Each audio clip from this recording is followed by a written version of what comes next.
welcome to the Onion Buns. So in this week's episode of Adventures in IT, we're going to go into Alberta. This week we have a internet story. Full disclosure, as some might know, if you watched other videos on my channel, I'm a gamer. Computer gamer, I mean, since about 1989, 1988, around there. So in the 2000s, early 2000s, I was playing a game called EverQuest, and it was created by a company called Verant. Now, being in Canada, we had a latency problem connecting to EverQuest servers sometimes, and you'd get randomly dumped, and yeah, it would be a bitch to reconnect. And this really affected people that were doing raids. It wasn't such a big deal if you're just playing the game because you're not really missing anything. But if you're in a raid, you got like 15 other people relying on you. And this was the hardest of all content. And if you're gone and suddenly can't reconnect for an hour, well, you're kind of screwing the other 15 players because they're relying on you, especially if your role was like as a cleric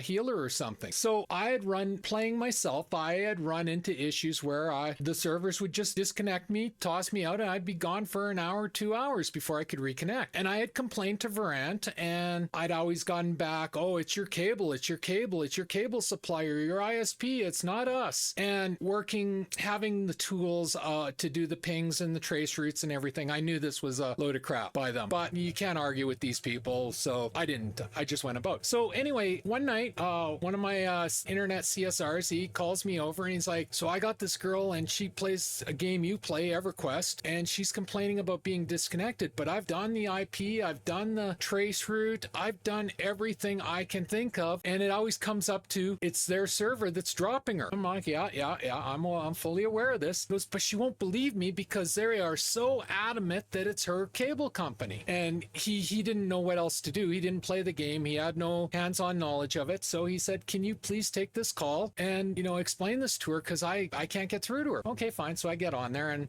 I'm talking to her and I hear her story and I'm like, okay. And I know there's no sense in me saying it's Verant, just direct. That comes off as you're passing the buck, exactly what Verant was doing to the cable companies. So I went about it as a different route. I said, okay, I'm going to ask you a few questions, see if I can't have you answer your own question. She's like, okay. I go, do you play any other games online? And she's like, yeah, I play Ultima Online. I'm like, now Ultima Online was the worst game for latency issues. So I asked her, I said, so how's your connection there? Oh, everything's great. Do you play any other games? And she's, well, I play Diablo. So, oh, no, Diablo runs fine. And you're having no problems. Yeah. Have you answered your own question? In Verant. So anyway, that was the story. Pew, pew, pew, and shit. Thanks for watching. Bye.